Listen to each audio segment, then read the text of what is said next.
Years ago, I worked as something called a management consultant. During the 10 months that I lasted in this job, I learned phrases such as transparent process, pick the low-hanging fruit, perfuming the pig, cherry picking, table stakes, magic quadrant, inside baseball, and motherhood and apple pie. I didn't know what any of these phrases meant, but I was told that they were industry terms and that our clients expected to hear them. I lived in constant fear that someone would actually ask me during a presentation what these phrases meant, but no one did. Our clients never questioned what we said. Those cloudy, meaningless words we used gave us authority, and I suspect intimidated our audience. Every time I wrote or spoke any of these phrases, I thought of George Orwell's brilliant essay, Politics in the English Language, which he wrote in 1946. This essay is a lesson on how to improve one's writing, as well as an exploration of the relationship between politics and language.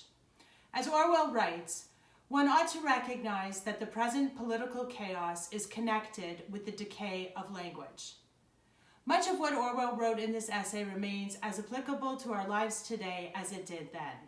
So, welcome to the third episode of Life in the Time of Corona. When I was consulting, one of the phrases that I often heard, wrote, and used was motherhood and apple pie. In his analysis of several poorly written quotes, Orwell observes that they all suffer from a lack of precision. So, does the phrase mean something so obvious to the reader we don't need to discuss it further? Or does it mean something so important to the reader that we need to really discuss it? To this day, I still don't know the answer, and yet I use this phrase as though I did, knowing that Orwell would have accused me of all of the following. The writer either has a meaning and cannot express it, or has inadvertently said something else, or is almost indifferent as to whether the words mean anything at all. Orwell highlights several writing mistakes that he finds particularly disturbing in political writing: dying metaphors, verbal false limbs, and pretentious diction. Today's writing is filled with bad metaphors like table stakes. We also attach useless endings onto verbs like IZE, and we write utilize and operationalize instead of use. I can't remember the last time I was in a meeting when a sentence wasn't uttered with the anticlimactic ending, going forward. Pretentious language is everywhere. Website experience analytics instead of, is your website effective? We are also way too dependent on the passive voice, which does not name a subject of an action. Consultants, journalists, politicians, they all do it in order to be purposely vague. For example, the phrase, mistakes were made. So when the passive voice is used, the guilty are not identified, they're not reprimanded, and therefore they're free to make the same mistakes or commit the same crimes. So speaking of crimes, the use of euphemism to mask atrocity and suffering is one of Orwell's chief concerns.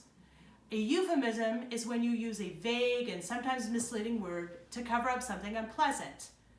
The Nazis used a lot of euphemisms.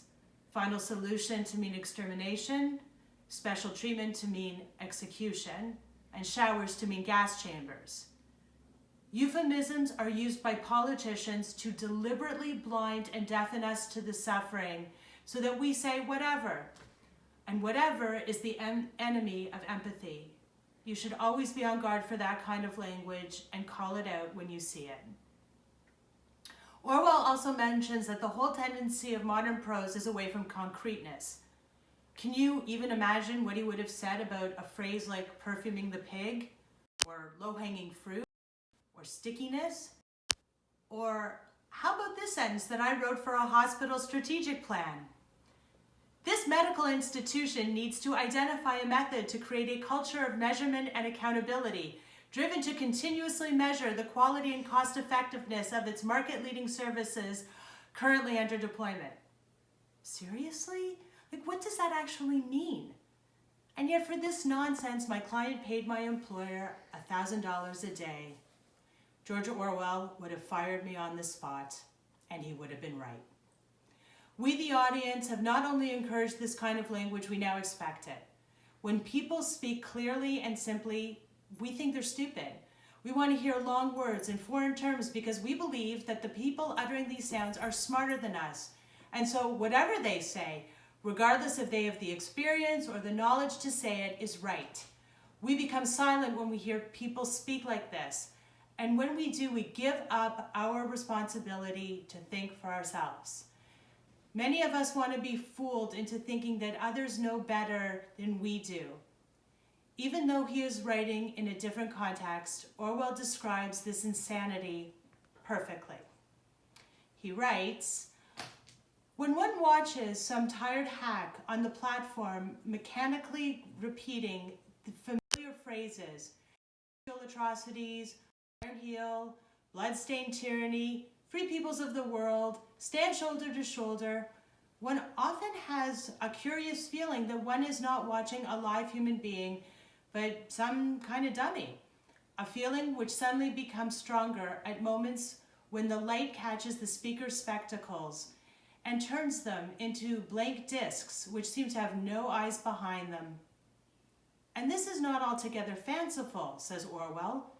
"A speaker who uses that kind of phraseology has gone some distance towards turning himself into a machine. The appropriate noises are coming out of his larynx, but his brain is not involved, as it would be if he were choosing the words for himself.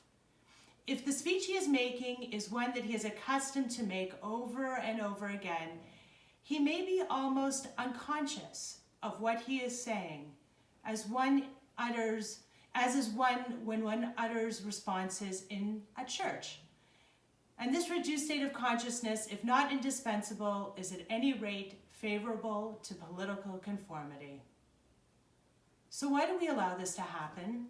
Well, perhaps we like it when people in authority tell us what to do.